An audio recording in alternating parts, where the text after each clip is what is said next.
There is a kind of knowing that can be a threat to any structure that seeks to hold the human spirit in a place of slumber, a structure that works to guide your path, to shape your thoughts. Ancient guardians who held the wisdom that could rewrite our story, and in doing so, rewrite our present moment. They were seen as a danger to those who wished for control. For this is the kind of wisdom that opens the inner eye. As one of these guardians once said, "The time has come for the world to remember." These forces operate in what I call the shadow lands of our existence. That hidden landscape of our lives we are taught to ignore. We are told, in these ancient traditions, that certain beings consume the very energy we generate when our minds become caught in storms of chaos. In other words, they are harvesting our inner light.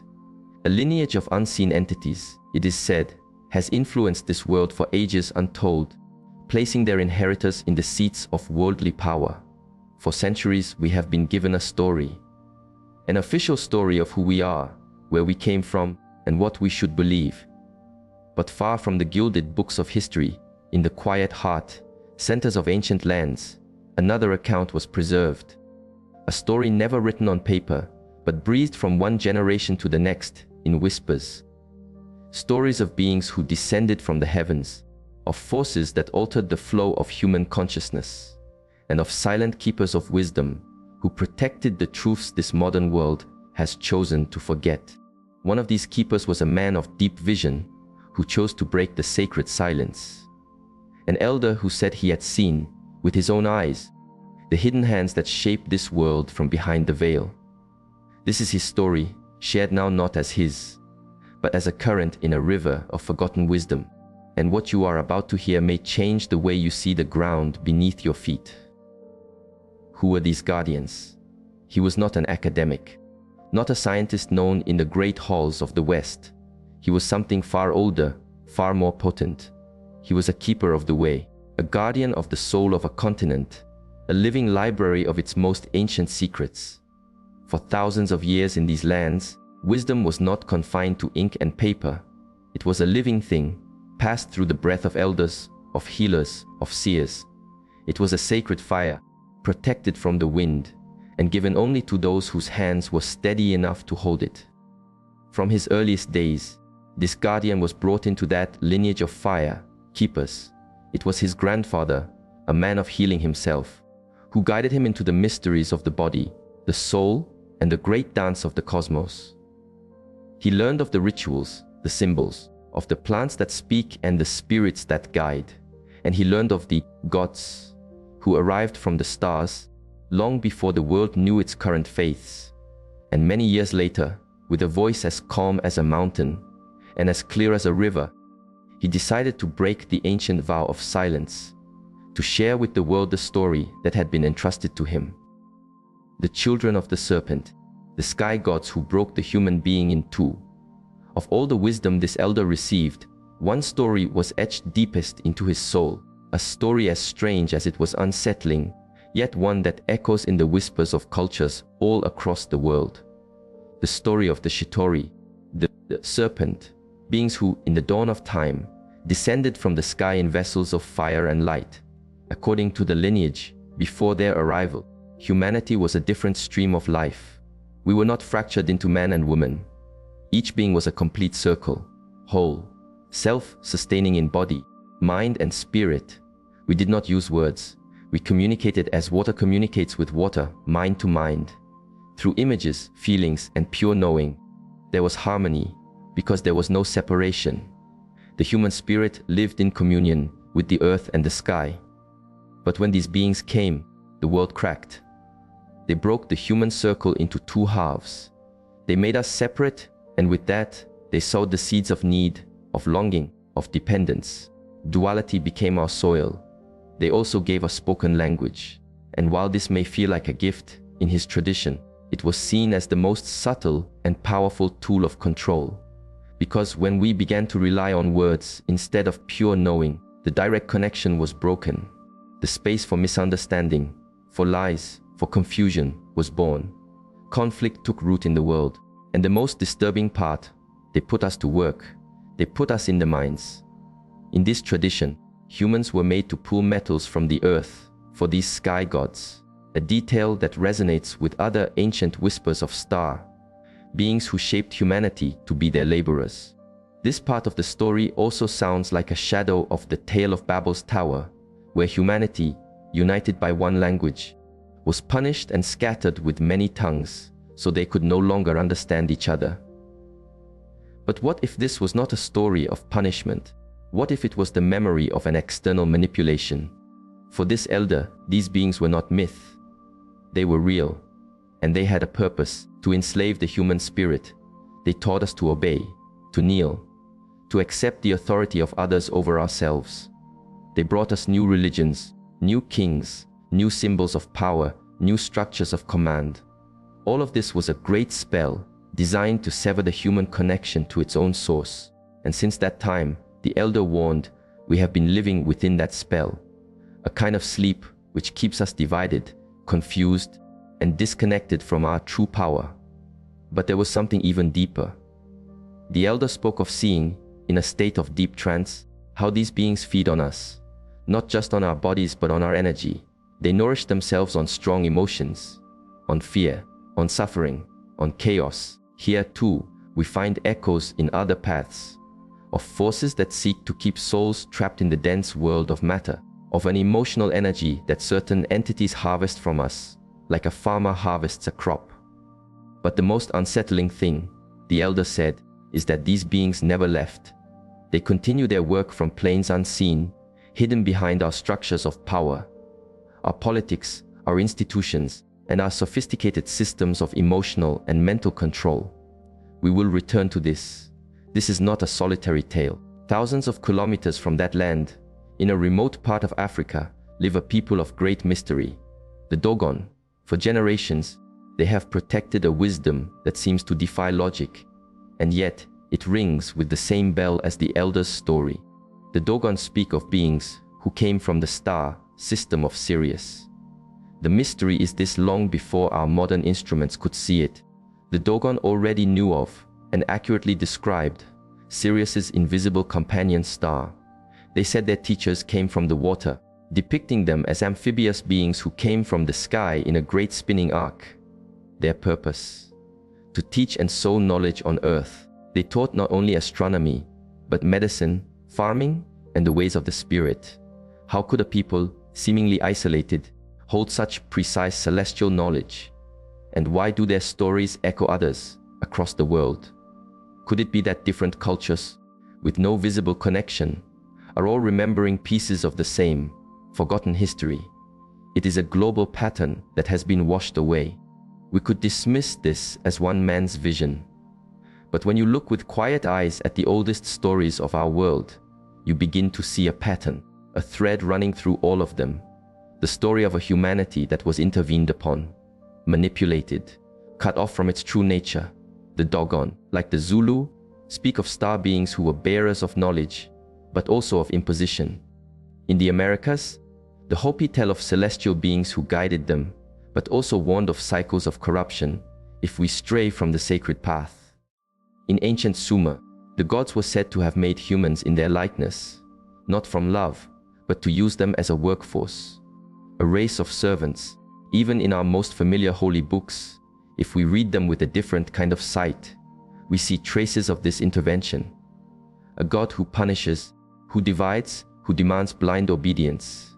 More recent voices have woven these threads together, arriving at a startling conclusion. These entities never left. They did not vanish into the past. In their view, they still act today from the shadows, maintaining control through the very structures that define our world. And here, the elder's story ceases to be a legend. It begins to sound like a warning, a clue to a puzzle far larger than we can imagine: the hidden bloodlines and the new chains. According to this view, these beings of old did not disappear. They simply put on new masks, dynasties, royal lines, structures of power that have lasted for centuries. Many royal houses have long spoken of a blue blood, a purity of their line. This perspective suggests it is not merely a symbol. It suggests many of these lines descend directly from those ancient intervening beings, and they have maintained their grip through secrecy, and by shaping society. How do they work today? Not with thunder from the sky, but with planned wars, with economic storms, with waves of fear, with a constant churn of division. When a people are fragmented, polarized, living in fear or desperation, they fall into a low state of vibration, anger, despair, apathy, and from that state, they are easy to guide. In the past, this was done through rigid beliefs. Then came the great machine of the last century, the mass media. It fixed a single story, an official view of the world, and it installed fear as a form of government. But the most powerful tool came last: social media. With this, they no longer need to watch us. We hand over our own data, our emotions, our thoughts freely. And the deepest effect, it has shattered our attention. It has polarized us into camps that cannot speak to each other. It has made us live in a state of permanent alarm. In place of unity, what reigns is conflict, noise, distraction, loneliness. This is how the spell is maintained. For when we are not at peace within or with each other, when we are divided and drained, it is easy to keep us asleep. But nothing is lost. This knowledge, while it may seem dark, can become a great liberating force, a catapult toward a state of true awakening, of inner freedom. The purpose of this knowing is not to fall into despair, not to be trapped by heavy thoughts. The purpose is to understand the nature of the landscape we are in, a kind of energetic hologram. When you understand the nature of the screen you are playing on, you gain the power to look beyond it. Perhaps we are here for a reason. Perhaps our own spirit chose this. When this begins to echo within you, something rises. The outside world loses its weight. We begin to remember who we truly are, and we see how to free ourselves from the forces that drain our light and keep us in ignorance. Only then do we truly begin to live. We may even glimpse the possibility of walking beyond this screen into the next part of the journey. The only true rebellion is reunification. When we understand how this pattern of control works, we begin to see it everywhere. It repeats generation after generation, wearing different masks, different colors, different flags. But the mechanism is always the same: divide, fragment, confuse, weaken. And by seeing this trick with clear eyes, we begin to take back our power.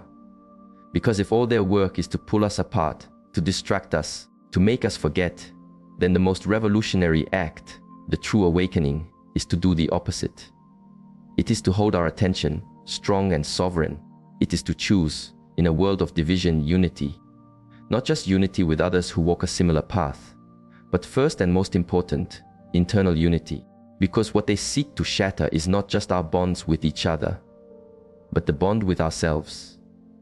To separate our mind from our body, our soul from our awareness, our energy from our intention. But when we bring ourselves back together, when body, mind, soul, and spirit stand aligned once more, something fundamental changes.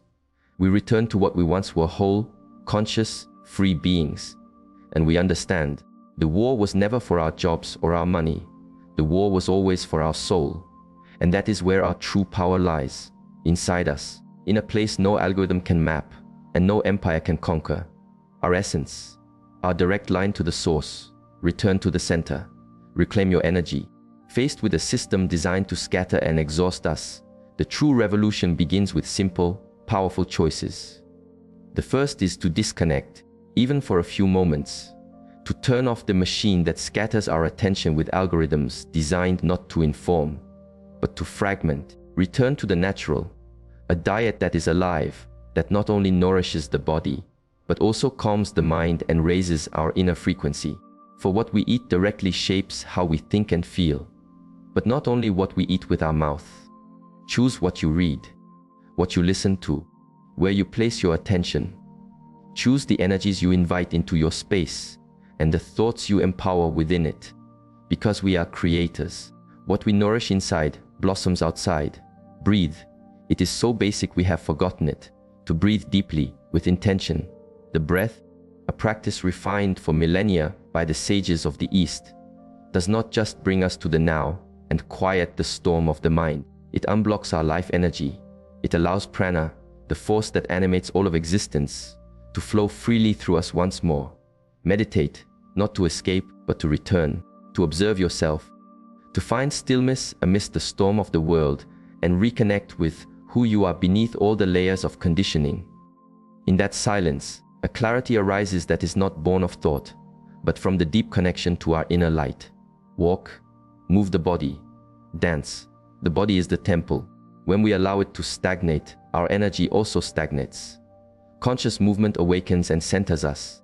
And though we hear of these practices again and again, food, breath, meditation, presence, it is not until we apply them, day after day, that we feel their true power. Knowing is not enough. We must embody them, for in the constancy of practice, the real change happens. Go into nature, breathe clean air, touch the earth, listen to the wind. There are no algorithms there, only truth. And in that truth, something in us remembers. Nature deprograms us. It retunes us to the original rhythm of life. And in these moments of silence, of external disconnection and internal reconnection, we can finally look at ourselves with honesty and ask, from where am I acting? From my essence, my higher self, or from an impulse programmed by fear, habit, or an old wound? This self-observation is not easy in the whirlwind of daily life, but in the quiet spaces we create, it becomes possible to weave that thread again, the one that connects us to our highest self. And this is where freedom begins.